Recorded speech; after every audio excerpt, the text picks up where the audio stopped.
of the bride, the MOTB, not the bride and groom or minister, mother. Usually a polite, reasonable, intelligent, and sane human being, Mother was mentally unhinged by the announcement of her daughter's betrothal. I don't mean she was unhappy, as is often the case. To the contrary, she was overcome with joy and just about succeeded in overcoming everybody else with her joy. Nobody knew it, but this lady had been waiting with a script for a production that would have met with Cecil B. DeMille's approval. A royal wedding fit for a princess bride.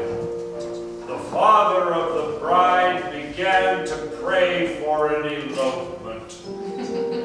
She had 7 months to work, and no detail was left to chance or human error. Everything that could be engraved was engraved.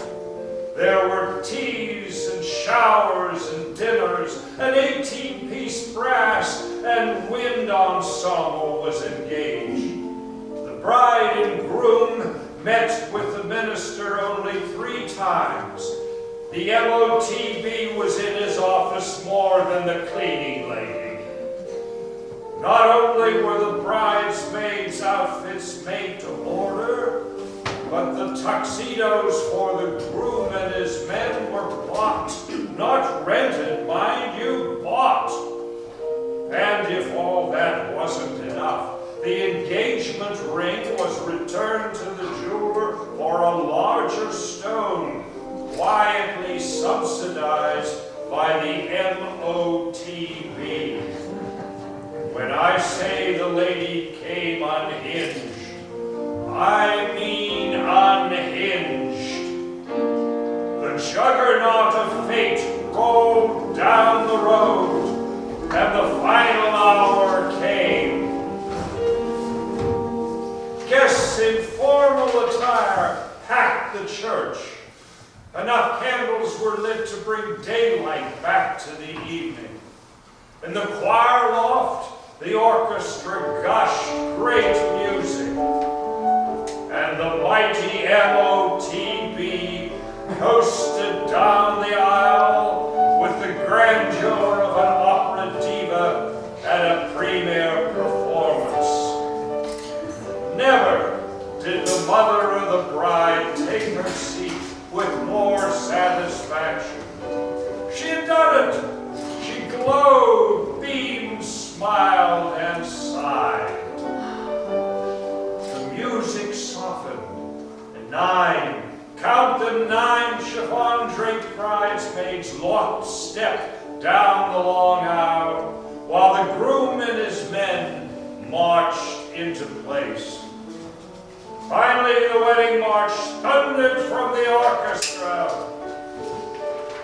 Here comes the bride, preceded by 4 enthusiastic mini princesses, chunking flower petals, and 2 munchkin ring bearers, 1 for each ring. The congregation rose and turned in anticipation. Ah, the bride. She had been dressed for hours, if not days.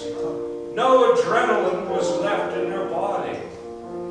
Left alone with her father in the reception hall of the church, while the march of the maidens went on and on and on, she had walked along the tables loaded with gourmet goodies and absent-mindedly sampled first the little pink and yellow-green mints.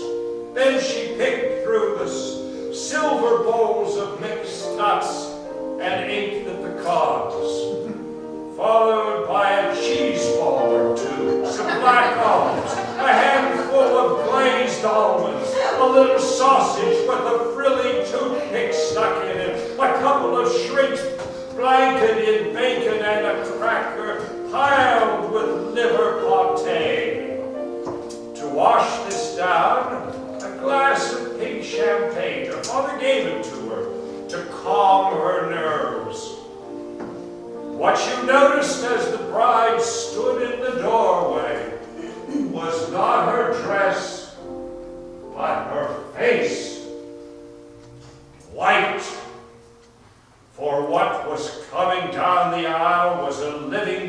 stage with the pin pulled out.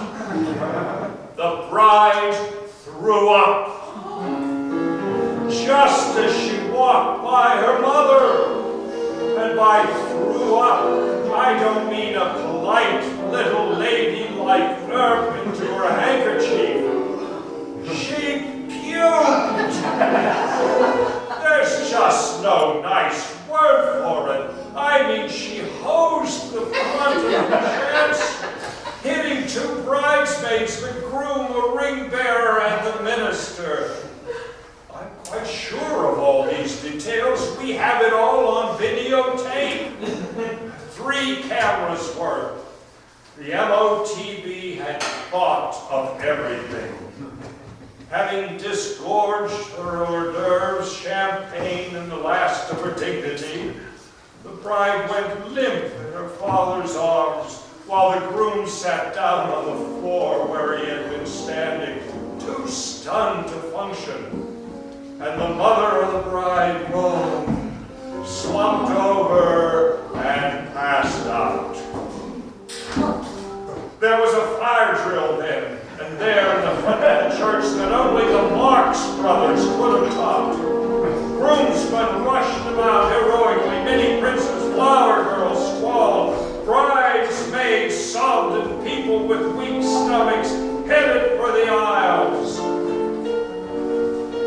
The smell of fresh breath drifted across the church. Only 2 people were seen smiling. One was the mother of the groom. The other was the father of the bride. What happened next? Well, we all went back to real life. Guests were invited to join to the reception hall, though they did not eat or drink as much as they might have in different circumstances. The bride was consoled, cleaned up, fitted out with the bridesmaid's dress, and hugged and kissed a lot by the groom. She'll always love him for that. When he said for better or worse, he meant it. The cast was reassembled where we left off. A single flute played a quiet air, and the words were spoken and the deed was done. Everybody cried as people are supposed to do at weddings, mostly because the groom held the bride in his arms through the whole ceremony, and no groom ever kissed a bride more tenderly than he. If one can hope for a wedding that it be memorable, then theirs was a raging success. Nobody who was there